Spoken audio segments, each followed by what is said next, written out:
Jane, a story by Somerset Maugham. I remember very well the occasion on which I first saw Jane Fowler. It is indeed only because the details of the glimpse I had of her then are so clear that I trust my recollection at all, for looking back, I must confess that I find it hard to believe that it has not played me a fantastic trick. I had lately returned to London from China and was drinking a dish of tea with Mrs. Tower. Mrs. Tower had been seized with the prevailing passion for decoration, and with the ruthlessness of her sex had sacrificed chairs in which she had comfortably sat for years, tables, cabinets, ornaments on which her eyes had dwelt in peace since she was married, pictures that had been familiar to her for a generation, and delivered herself into the hands of an expert. Nothing remained in her drawing-room with which she had any association or to which any sentiment was attached, and she had invited me that day to see the fashionable glory in which she now lived. Everything that could be pickled was pickled, and what couldn't be pickled was painted. Nothing matched, but everything harmonized. "Do you remember that ridiculous drawing-room suite that I used to have?" asked Mrs. Tower. The curtains were sumptuous yet severe. The sofa was covered with Italian brocade. The chair on which I sat was in petty point. The room was beautiful, opulent without garishness, and original without affectation, yet to me it lacked something. And while I praised with my lips, I asked myself why I so much preferred the rather shabby chintz of the despised suite, the Victorian watercolours that I had known so long, and the ridiculous Dresden china that had adorned the chimney-piece. I wondered what it was that I missed in all these rooms that the decorators were turning out with a profitable industry. Was it heart? But Mrs. Tower looked about her happily. "Don't you like my alabaster lamps?" she said. "They give such a soft light." Personally, I have a weakness for a light that you can see by," I smiled. "It's so difficult to combine that with a light that you can't be too much seen by," laughed Mrs. Tower. I had no notion what her age was. When I was quite a young man, she was a married woman, a good deal older than I, but now she treated me as her contemporary. She constantly said that she made no secret of her age, which was 40, and then added with a smile that all women took 5 years off. She never sought to conceal the fact that she dyed her hair. It was a very pretty brown with reddish tints, and she said she did this because hair was hideous while it was going grey. As soon as hers was white, she would cease to dye it. "Then they'll say, 'What a young face I have.'" Meanwhile, it was painted, though with discretion, and her eyes owed not a little of their vivacity to art. She was a handsome woman, exquisitely gowned, and in the sombre glow of the alabaster lamps did not look a day more than the 40 she gave herself. "It is only at my dressing-table that I can suffer the naked brightness of a 32-candle electric bulb," she added with smiling cynicism. "There I need it to tell me first the hideous truth, and then to enable me to take the necessary steps to correct it." We gossiped pleasantly about our common friends, and Mrs. Tower brought me up to date in the scandal of the day. After roughing it here and there, it was very agreeable to sit in a comfortable chair, the fire burning brightly on the hearth, charming tea-things set out on a charming table, and talk with this amusing, attractive woman. She treated me as a prodigal returned from his husks, and was disposed to make much of me. She prided herself on her dinner parties. She took no less trouble to have her guests suitably assorted than to give them excellent food, and there were few persons who did not look upon it as a treat to be bidden to one of them. Now she fixed a date and asked me whom I would like to meet. "There's only one thing I must tell you. If Jane Fowler is still here, I shall have to put it off." "Who is Jane Fowler?" I asked. Mrs. Tower gave a rueful smile. "Jane Fowler is my cross." "Oh!" "Do you remember a photograph that I used to have on the piano before I had my room done, of a woman in a tight dress with tight sleeves and a gold locket, with her hair drawn back from a broad forehead, and her ears showing and spectacles on a rather blunt nose. Well, that was Jane Fowler. You had so many photographs about the room in your unregenerate days, I said vaguely. It makes me shudder to think of them. I've made them into a huge brown paper parcel and hidden them in an attic. Well, who is Jane Fowler? I asked again, smiling. She's my sister-in-law. She was my husband's sister, and she married a manufacturer in the north. She's been a widow for many years, and she's very well-to-do. And why is she your cross? She's worthy, she's dowdy, she's provincial. She looks 20 years older than I do, and she's quite capable of telling anyone she meets that we were at school together. She has an overwhelming sense of family affection, and because I am her only living connection, she's devoted to me. When she comes to London, it never occurs to her that she should stay anywhere but here. She thinks it would hurt my feelings, and she'll pay me visits of 3 or 4 weeks. We sit here and she knits and reads. And sometimes she insists on taking me to dine at Claridge's, and she looks like a funny old charwoman, and everyone I particularly don't want to be seen by is sitting at the next table. When we are driving home, she says she loves giving me a little treat. With her own hands, she makes me tea cozies that I'm forced to use when she is here, and doilies and centerpieces for the dining-room table. Mrs. Tower paused to take breath. I should have thought a woman of your tact would find a way to deal with a situation like that.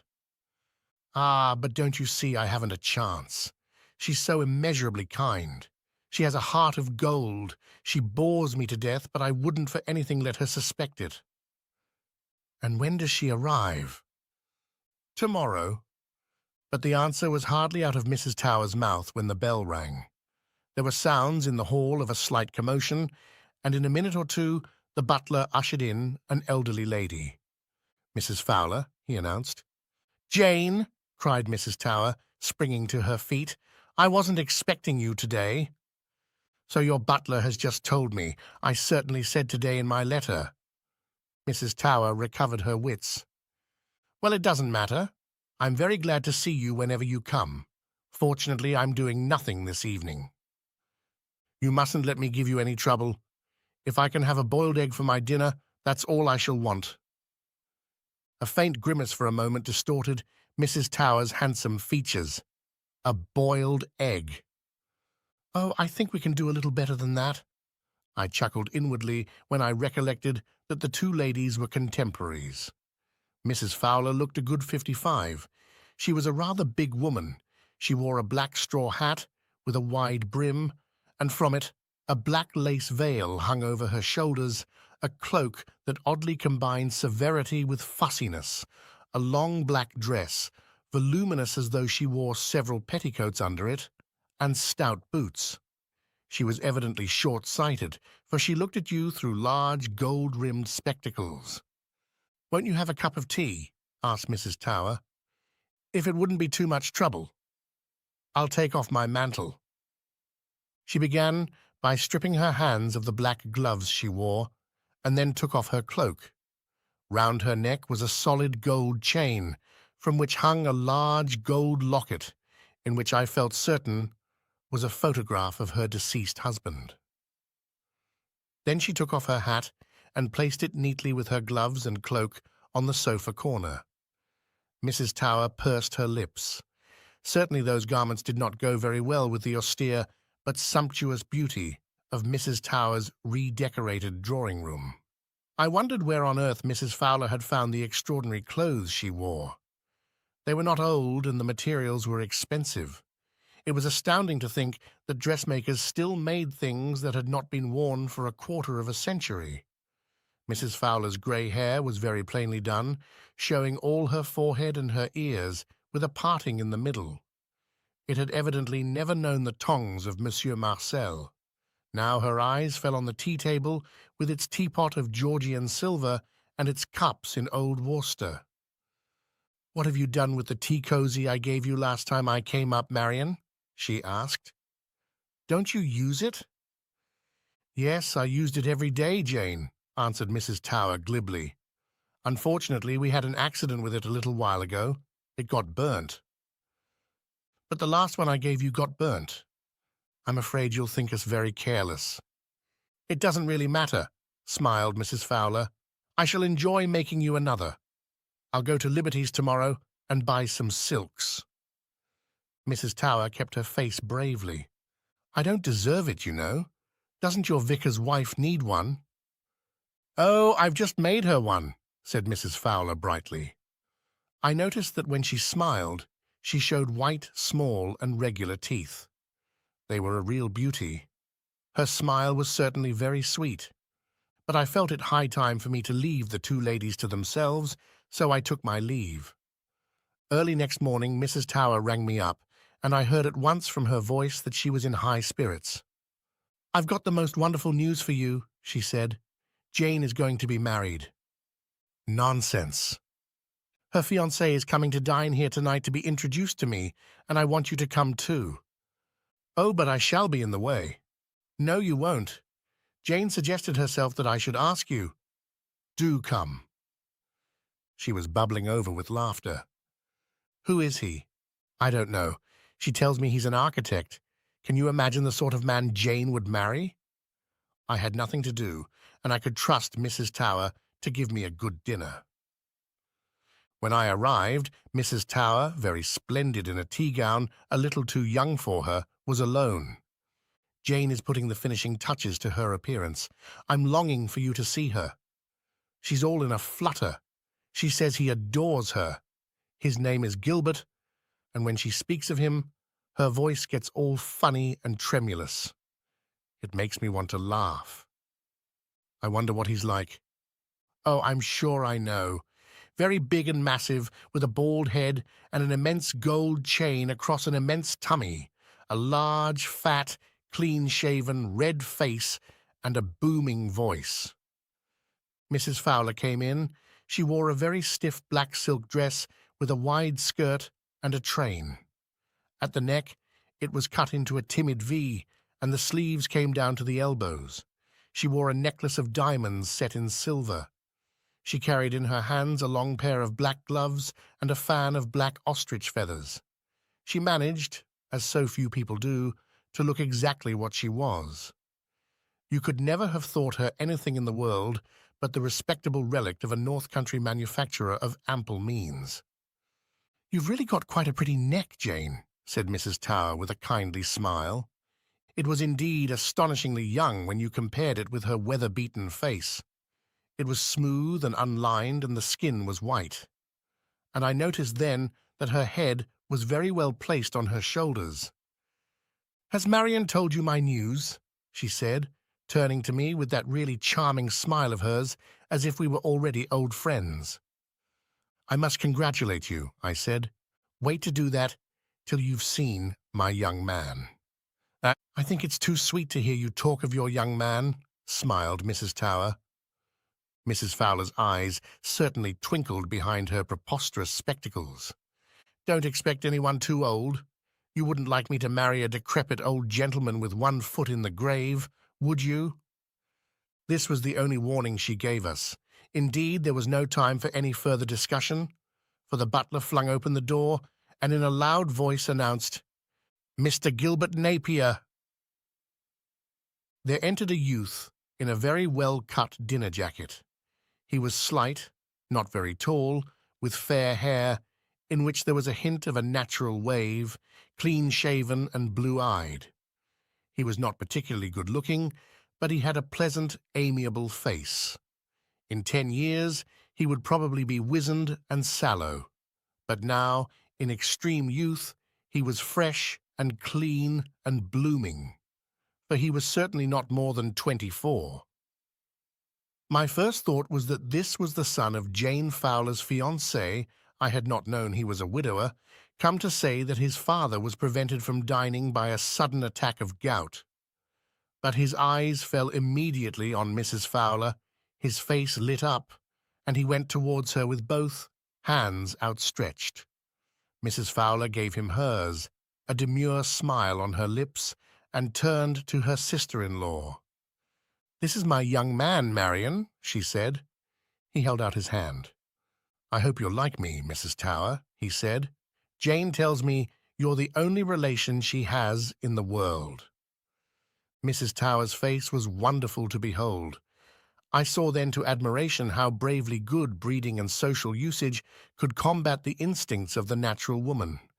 For the astonishment and then the dismay that for an instant she could not conceal were quickly driven away, and her face assumed an expression of affable welcome. But she was evidently at a loss for words. It was not unnatural if Gilbert felt a certain embarrassment, and I was too busy preventing myself from laughing to think of anything to say. Mrs. Fowler alone kept perfectly calm. "I know you'll like him, Marion. There's no one enjoys good food more than he does." She turned to the young man. "Marion's dinners are famous."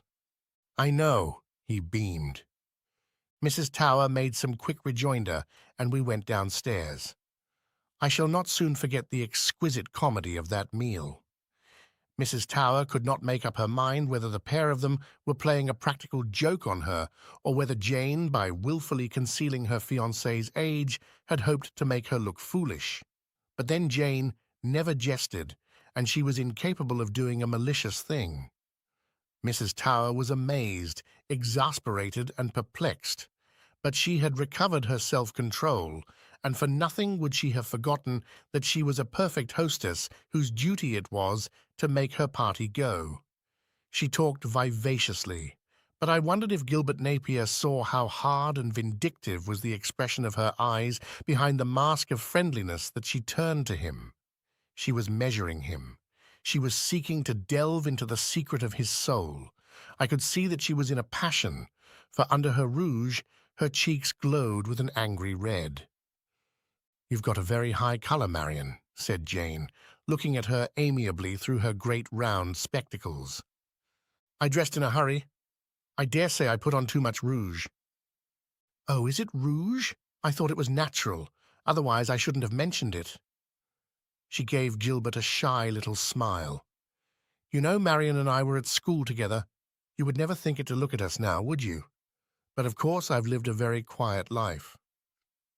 I do not know what she meant by these remarks. It was almost incredible that she made them in complete simplicity. But anyhow, they goaded Mrs. Tower to such a fury that she flung her own vanity to the winds. She smiled brightly. "We shall neither of us see 50 again, Jane," she said. If the observation was meant to discomfit the widow, it failed. "Gilbert says I mustn't acknowledge to more than 49 for his sake," she answered blandly. Mrs. Tower's hands trembled slightly, but she found a retort. "There is, of course, a certain disparity of age between you," she smiled. 27 years, said Jane. "Do you think it's too much? Gilbert says I'm very young for my age. I told you I shouldn't like to marry a man with one foot in the grave." I was really obliged to laugh, and Gilbert laughed too. His laughter was frank and boyish. It looked as though he were amused at everything Jane said. But Mrs. Tower was almost at the end of her tether, and I was afraid that unless relief came, she would for once forget that she was a woman of the world. I came to the rescue as best I could. "I suppose you're very busy buying your trousseau," I said. "No. I wanted to get my things from the dressmaker in Liverpool I've been to ever since I was first married. But Gilbert won't let me. He's very masterful, and of course he has wonderful taste." She looked at him with a little affectionate smile, demurely, as though she were a girl of 17. Mrs. Tower went quite pale under her makeup. "We're going to Italy for our honeymoon. Gilbert has never had a chance of studying Renaissance architecture, and of course it's important for an architect to see things for himself, and we shall stop in Paris on the way and get my clothes there." "Do you expect to be away long?" "Gilbert has arranged with his office to stay away for 6 months. It will be such a treat for him, won't it? You see, he's never had more than a fortnight's holiday before." "Why not?" asked Mrs. Tower, in a tone that no effort of will could prevent from being icy. "He's never been able to afford it, poor dear." "Ah," said Mrs. Tower, and into the exclamation put volumes. Coffee was served, and the ladies went upstairs. Gilbert and I began to talk in the desultory way in which men talk who have nothing whatever to say to one another, but in 2 minutes a note was brought in to me by the butler. It was from Mrs. Tower, and ran as follows. "Come upstairs quickly and then go as soon as you can. Take him with you. Unless I have it out with Jane at once, I shall have a fit." I told a facile lie. "Mrs. Tower has a headache and wants to go to bed. I think if you don't mind, we'd better clear out." "Certainly," he answered. We went upstairs and 5 minutes later were on the doorstep. I called a taxi and offered the young man a lift. "No thanks," he answered. "I'll just walk to the corner and jump on a bus." Mrs. Tower sprang to the fray as soon as she heard the front door close behind us. "Are you crazy, Jane?" she cried. "Not more than most people who don't habitually live in a lunatic asylum, I trust," Jane answered blandly. "May I ask why you're going to marry this young man?" asked Mrs. Tower with formidable politeness. "Partly because he won't take no for an answer. He's asked me 5 times. I grew positively tired of refusing him." "And why do you think he's so anxious to marry you?" "I amuse him." Mrs. Tower gave an exclamation of annoyance. "He's an unscrupulous rascal. I very nearly told him so to his face." "You would have been wrong, and it wouldn't have been very polite." "He's penniless, and you're rich. You can't be such a besotted fool as not to see that he's marrying you for your money." Jane remained perfectly composed.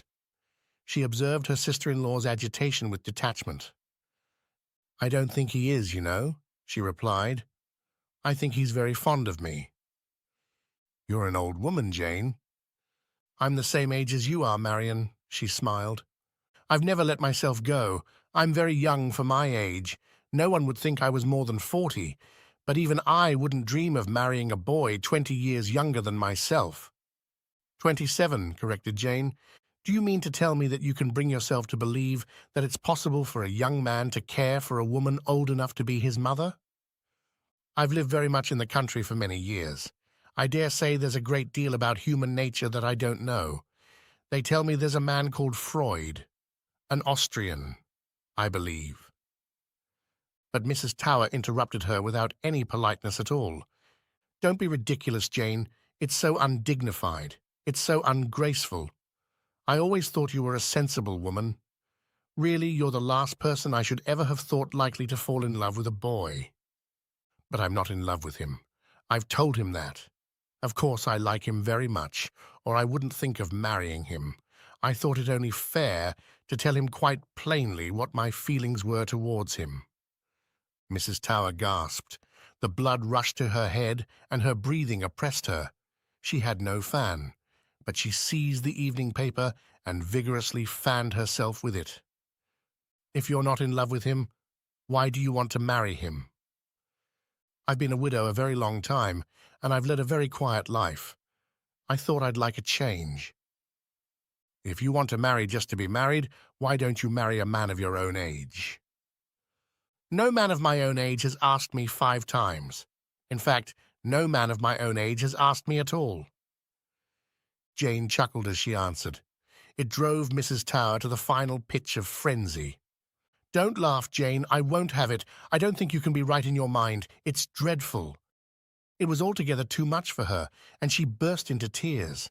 She knew that at her age it was fatal to cry. Her eyes would be swollen for 24 hours, and she would look a sight. But there was no help for it. She wept. Jane remained perfectly calm. She looked at Marion through her large spectacles and reflectively smoothed the lap of her black silk dress. "You're going to be so dreadfully unhappy," Mrs. Tower sobbed, dabbing her eyes cautiously in the hope that the black on her lashes would not smudge.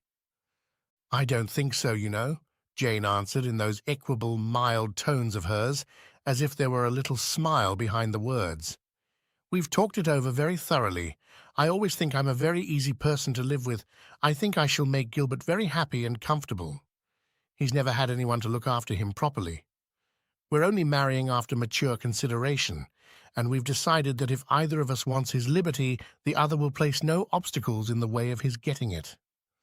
Mrs. Tower had by now recovered herself sufficiently to make a cutting remark.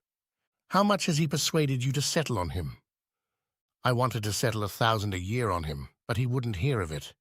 He was quite upset when I made the suggestion. He says he can earn quite enough for his own needs.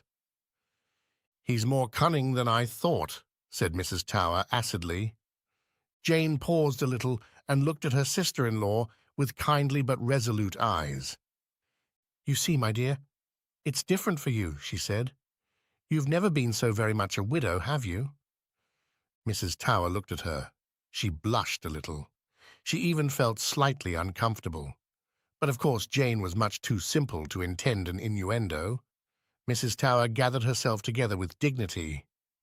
"I'm so upset that I really must go to bed," she said. "We'll resume the conversation tomorrow morning." "I'm afraid that won't be very convenient, dear. Gilbert and I are going to get the license tomorrow morning." Mrs. Tower threw up her hands in a gesture of dismay, but she found nothing more to say. The marriage took place at a registrar's office. Mrs. Tower and I were the witnesses. Gilbert, in a smart blue suit, looked absurdly young, and he was obviously nervous. It is a trying moment for any man. But Jane kept her admirable composure. She might have been in the habit of marrying as frequently as a woman of fashion. Only a slight colour on her cheeks suggested that beneath her calm was some faint excitement. It is a thrilling moment for any woman. She wore a very full dress of silvery grey velvet, in the cut of which I recognized the hand of the dressmaker in Liverpool, evidently a widow of unimpeachable character, who had made her gowns for so many years. But she had so far succumbed to the frivolity of the occasion as to wear a large picture hat covered with blue ostrich feathers. Her gold-rimmed spectacles made it extraordinarily grotesque.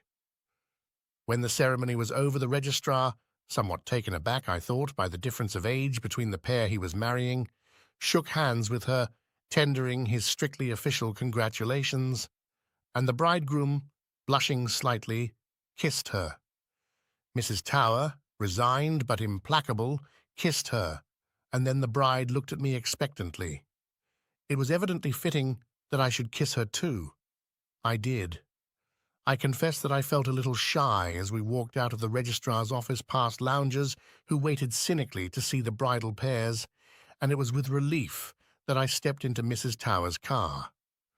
We drove to Victoria Station, for the happy couple were to go over to Paris by the 2 o'clock train, and Jane had insisted that the wedding breakfast should be eaten at the station restaurant. She said it always made her nervous not to be on the platform in good time. Mrs. Tower, present only from a strong sense of family duty, was able to do little to make the party go off well.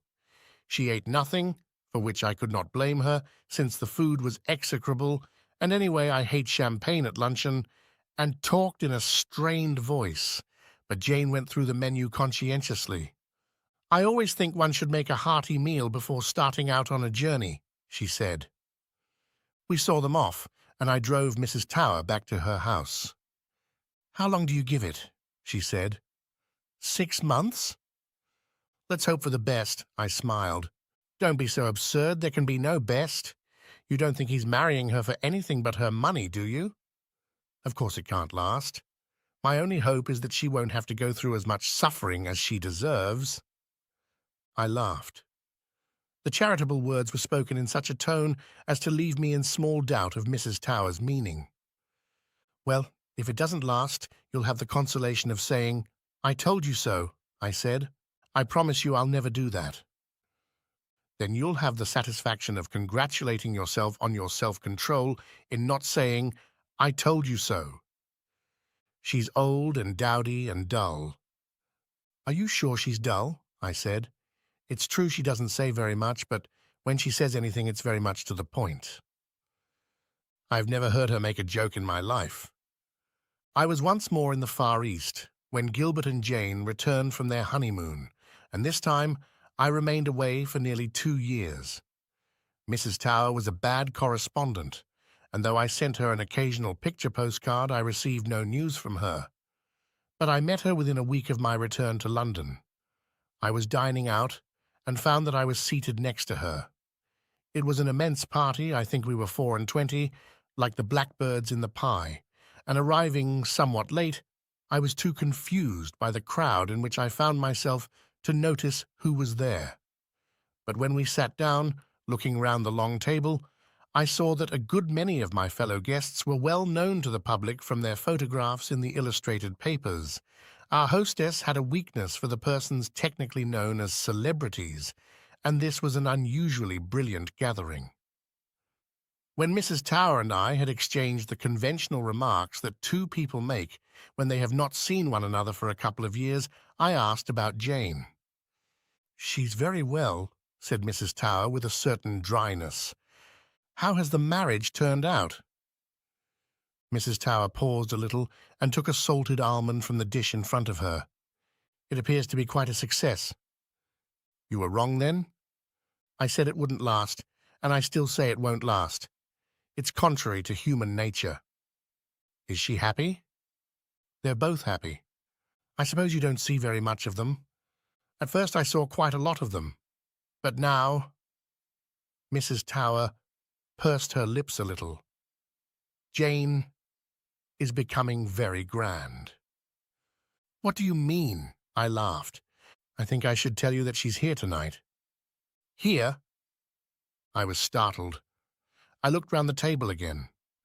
Our hostess was a delightful and an entertaining woman, but I could not imagine that she would be likely to invite to a dinner such as this the elderly and dowdy wife of an obscure architect. Mrs. Tower saw my perplexity and was shrewd enough to see what was in my mind. She smiled thinly. "Look on the left of our host." I looked. Oddly enough, the woman who sat there had by her fantastic appearance attracted my attention the moment I was ushered into the crowded drawing-room. I thought I noticed a gleam of recognition in her eye, but to the best of my belief I had never seen her before. She was not a young woman, for her hair was iron grey. It was cut very short and clustered thickly round her well-shaped head in tight curls. She made no attempt at youth, for she was conspicuous in that gathering by using neither lipstick, rouge, nor powder. Her face, not a particularly handsome one, was red and weather-beaten, but because it owed nothing to artifice, had a naturalness that was very pleasing. It contrasted oddly with the whiteness of her shoulders. They were really magnificent. A woman of 30 might have been proud of them. But her dress was extraordinary. I had not often seen anything more audacious. It was cut very low, with short skirts, which were then the fashion, in black and yellow. It had almost the effect of fancy dress, and yet so became her that though on anyone else it would have been outrageous, on her it had the inevitable simplicity of nature. And to complete the impression of an eccentricity in which there was no pose, and of an extravagance in which there was no ostentation, she wore, attached by a broad black ribbon, a single eyeglass. "You're not going to tell me that is your sister-in-law?" I gasped. "That is Jane Napier," said Mrs. Tower icily. At that moment she was speaking. Her host was turned towards her with an anticipatory smile. A baldish, white-haired man, with a sharp, intelligent face, who sat on her left, was leaning forward eagerly, and the couple who sat opposite, ceasing to talk with one another, listened intently. She said her say, and they all, with a sudden movement, threw themselves back in their chairs and burst into vociferous laughter. From the other side of the table a man addressed Mrs. Tower. I recognized a famous statesman. "Your sister-in-law has made another joke, Mrs. Tower," he said. Mrs. Tower smiled. "She's priceless, isn't she?" "Let me have a long drink of champagne, and then for heaven's sake tell me all about it," I said. Well, this is how I gathered it had all happened. At the beginning of their honeymoon, Gilbert took Jane to various dressmakers in Paris, and he made no objection to her choosing a number of gowns after her own heart. But he persuaded her to have a frock or two made according to his own design. It appeared that he had a knack for that kind of work. He engaged a smart French maid. Jane had never had such a thing before. She did her own mending, and when she wanted doing up, was in the habit of ringing for the housemaid. The dresses Gilbert had devised were very different from anything she had worn before, but he had been careful not to go too far too quickly, and because it pleased him, she persuaded herself, though not without misgivings, to wear them in preference to those she had chosen herself. Of course, she could not wear them with the voluminous petticoats she had been in the habit of using, and these, though it cost her an anxious moment, she discarded. "Now, if you please," said Mrs. Tower, with something very like a sniff of disapproval, "she wears nothing but thin silk tights. It's a wonder to me she doesn't catch her death of cold at her age." Gilbert and the French maid taught her how to wear her clothes, and, unexpectedly enough, she was very quick at learning. The French maid was in raptures over Madame's arms and shoulders. It was a scandal not to show anything so fine. "Wait a little, Alphonsine," said Gilbert. "The next lot of clothes I design for Madame will make the most of her."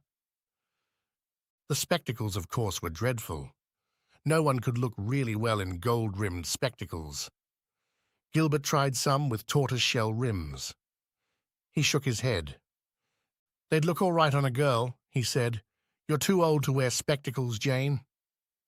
Suddenly, he had an inspiration. "By George, I've got it. You must wear an eyeglass." "Oh, Gilbert, I couldn't." She looked at him, and his excitement, the excitement of the artist, made her smile. He was so sweet to her, she wanted to do what she could to please him. "I'll try," she said. When they went to an optician and suited with the right size, she placed an eyeglass jauntily in her eye. Gilbert clapped his hands. There and then, before the astonished shopman, he kissed her on both cheeks. "You look wonderful," he cried. So they went down to Italy and spent happy months studying Renaissance and Baroque architecture. Jane not only grew accustomed to her changed appearance, but found she liked it. At first, she was a little shy when she went into the dining room of an hotel, and people turned round to stare at her. No one had ever raised an eyelid to look at her before, but presently she found that the sensation was not disagreeable.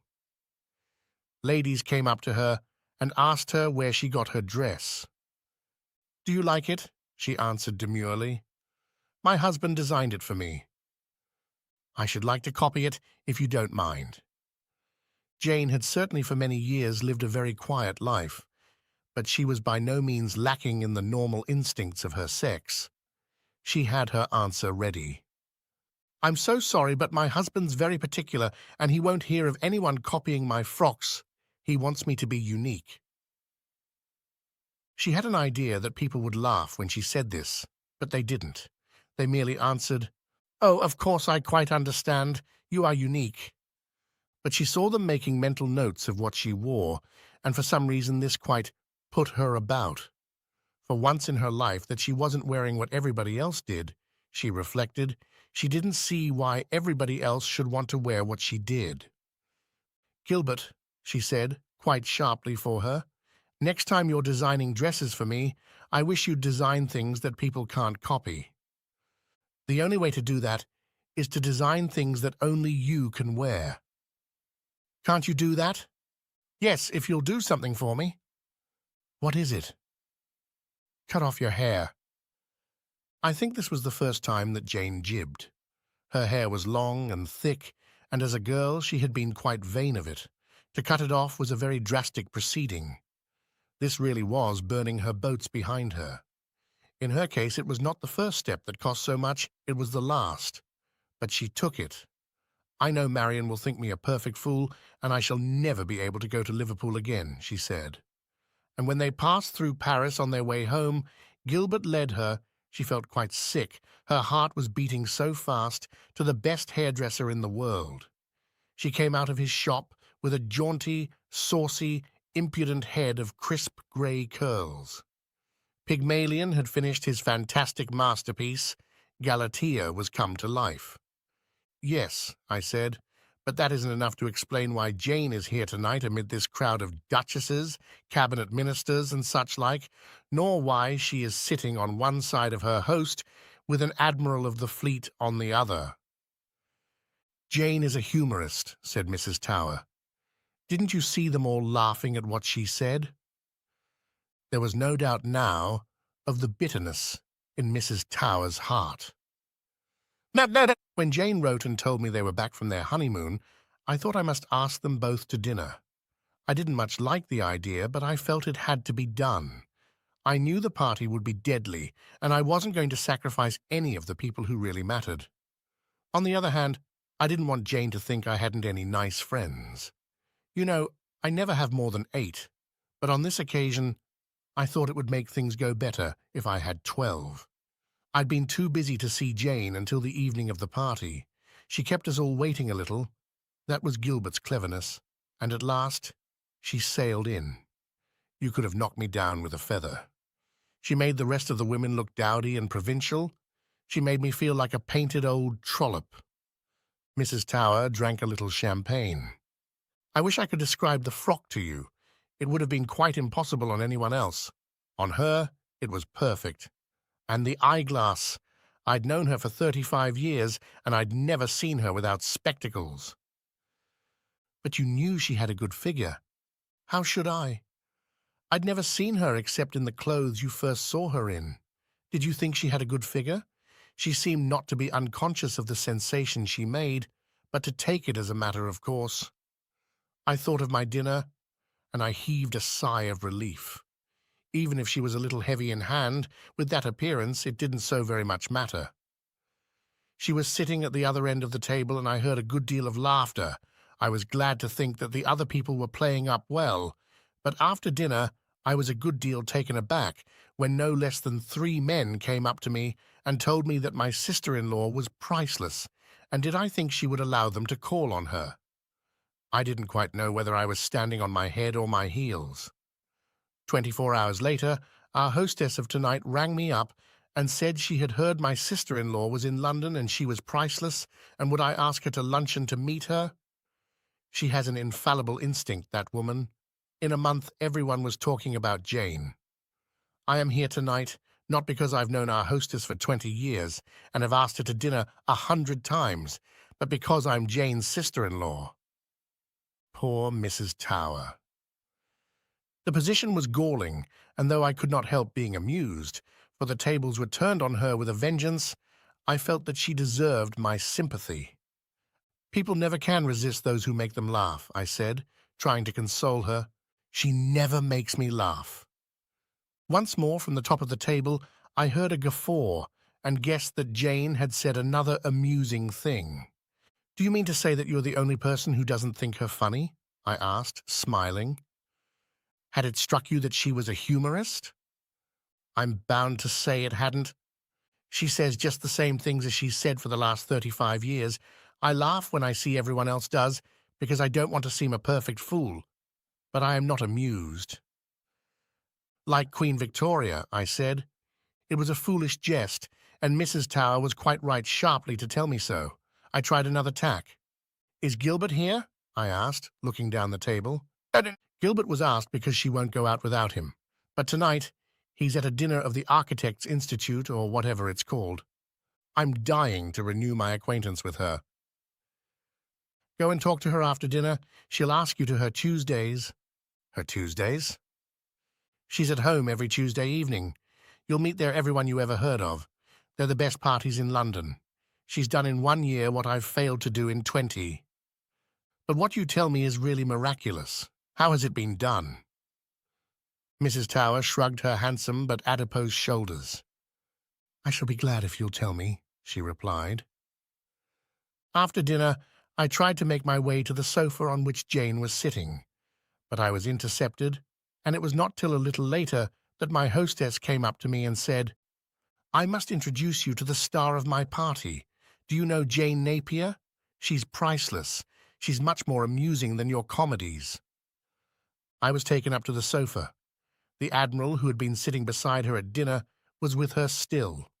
He showed no sign of moving, and Jane, shaking hands with me, introduced me to him. "Do you know Sir Reginald Frobisher?" We began to chat.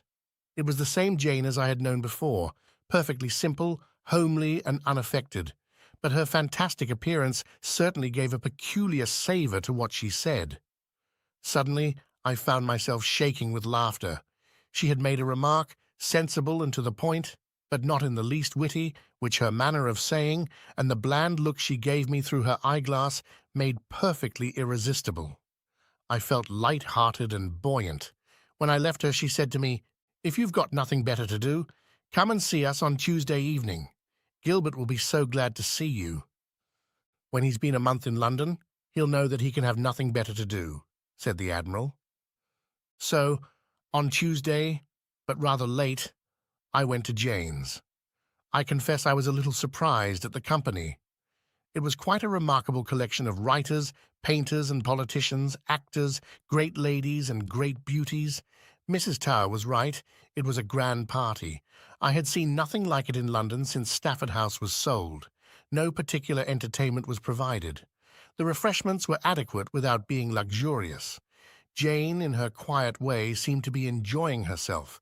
I could not see that she took a great deal of trouble with her guests, but they seemed to like being there, and the gay, pleasant party did not break up till 2 in the morning. After that I saw much of her. I not only went often to her house, but seldom went out to luncheon or to dinner without meeting her. I am an amateur of humour, and I sought to discover in what lay her peculiar gift. It was impossible to repeat anything she said, for the fun, like certain wines, would not travel. She had no gift for epigram. She never made a brilliant repartee. There was no malice in her remarks, nor sting in her rejoinders. There are those who think that impropriety, rather than brevity, is the soul of wit. But she never said a thing that could have brought a blush to a Victorian cheek. I think her humour was unconscious, and I am sure it was unpremeditated. It flew like a butterfly from flower to flower, obedient only to its own caprice, and pursuivant of neither method nor intention. It depended on the way she spoke and on the way she looked. Its subtlety gained by the flaunting and extravagant appearance that Gilbert had achieved for her, but her appearance was only an element in it. Now, of course, she was the fashion, and people laughed if she but opened her mouth. They no longer wondered that Gilbert had married a wife so much older than himself. They saw that Jane was a woman with whom age did not count. They thought him a devilish lucky young fellow. The Admiral quoted Shakespeare to me, "Age cannot wither her, nor custom stale her infinite variety." Gilbert was delighted with her success. As I came to know him better, I grew to like him. It was quite evident that he was neither a rascal nor a fortune hunter. He was not only immensely proud of Jane, but genuinely devoted to her. His kindness to her was touching. He was a very unselfish and sweet-tempered young man. "Well, what do you think of Jane now?" he said to me once with boyish triumph. "I don't know which of you is more wonderful," I said. "You or she?" "Oh, I'm nothing." "Nonsense. You don't think I'm such a fool as not to see that it's you, and you only, who've made Jane what she is." "My only merit is that I saw what was there when it wasn't obvious to the naked eye," he answered.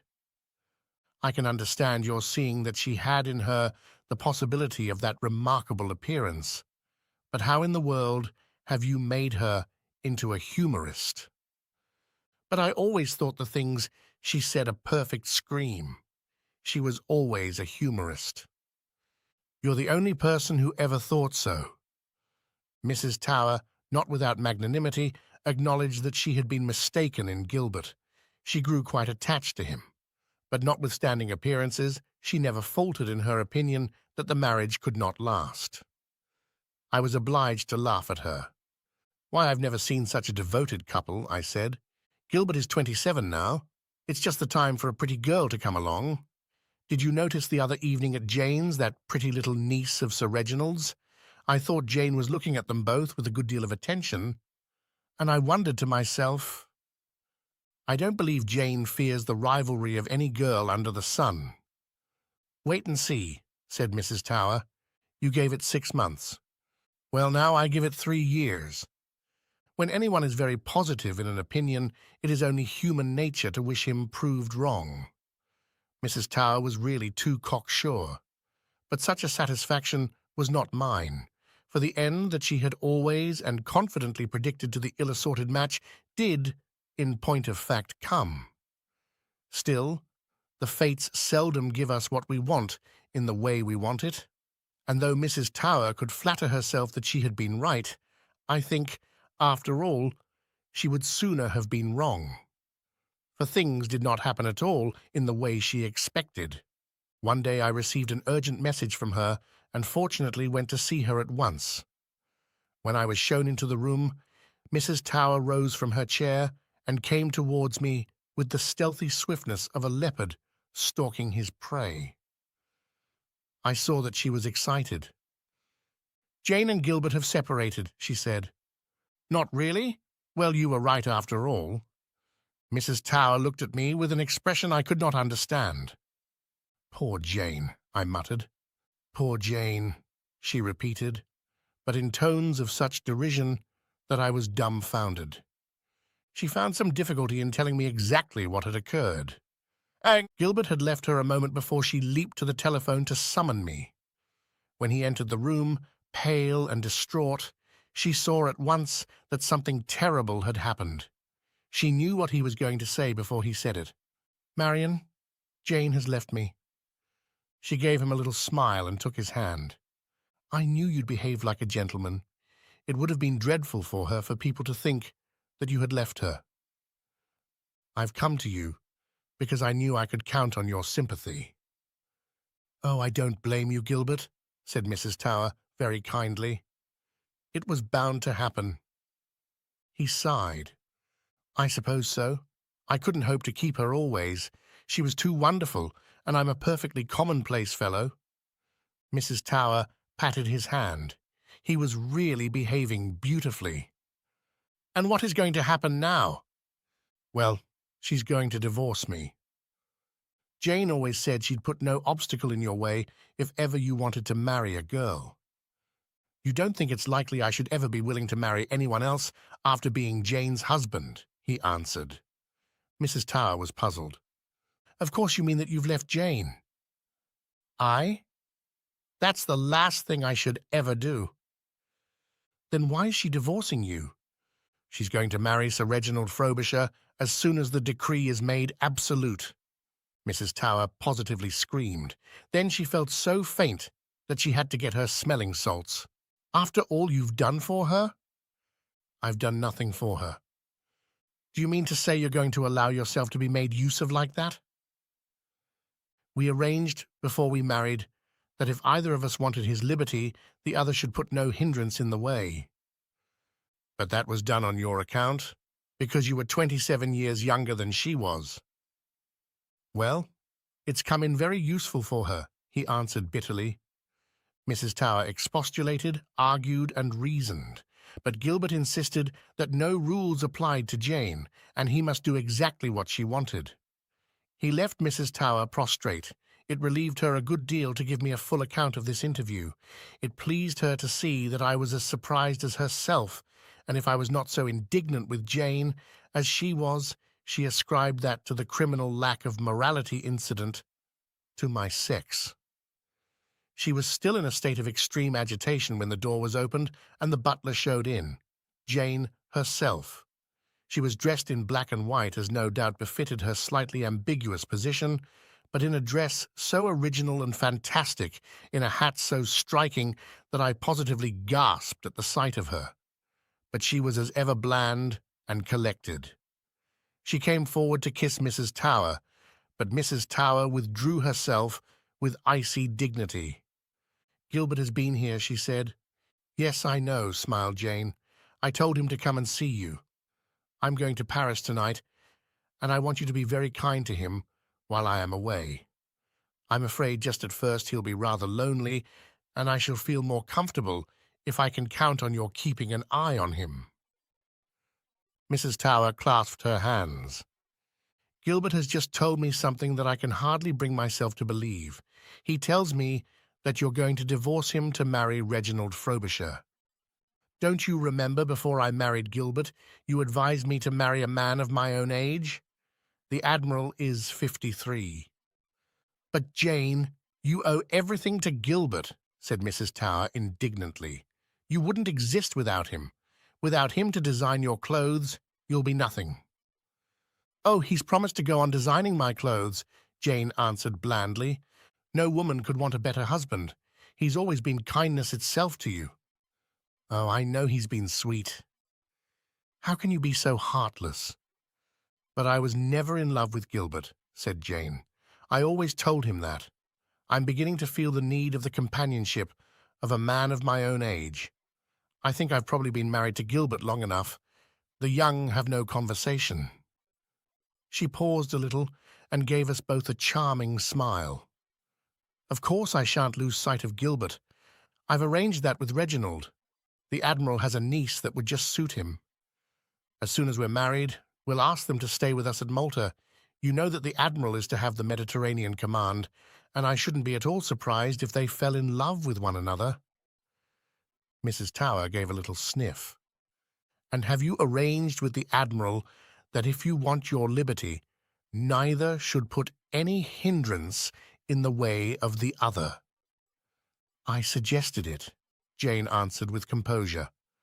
But the Admiral says he knows a good thing when he sees it, and he won't want to marry anyone else. And if anyone wants to marry me, he has 8 12-inch guns on his flagship, and he'll discuss the matter at short range. She gave us a look through her eyeglass, which even the fear of Mrs. Tower's wrath could not prevent me from laughing at. I think the Admiral's a very passionate man. Mrs. Tower, indeed, gave me an angry frown. I never thought you funny, Jane, she said. I never understood why people laughed at the things you said. I never thought I was funny myself, Marion, smiled Jane, showing her bright, regular teeth. I'm glad to leave London before too many people come round to our opinion. I wish you'd tell me the secret of your astonishing success, I said. She turned to me with that bland, homely look I knew so well. You know, when I married Gilbert and settled in London and people began to laugh at what I said, no one was more surprised than I was. I'd said the same things for 30 years and no one ever saw anything to laugh at. I thought it must be my clothes or my bobbed hair or my eyeglass. Then I discovered it was because I spoke the truth. It was so unusual that people thought it humorous. One of these days someone else will discover the secret, and when people habitually tell the truth, of course, there'll be nothing funny in it. And why am I the only person not to think it funny? Asked Mrs. Tower. Jane hesitated a little, as though she were honestly searching for a satisfactory explanation. Perhaps you don't know the truth when you see it, Marion dear, she answered in her mild, good-natured way. It certainly gave her the last word. I felt that Jane would always have the last word. She was priceless.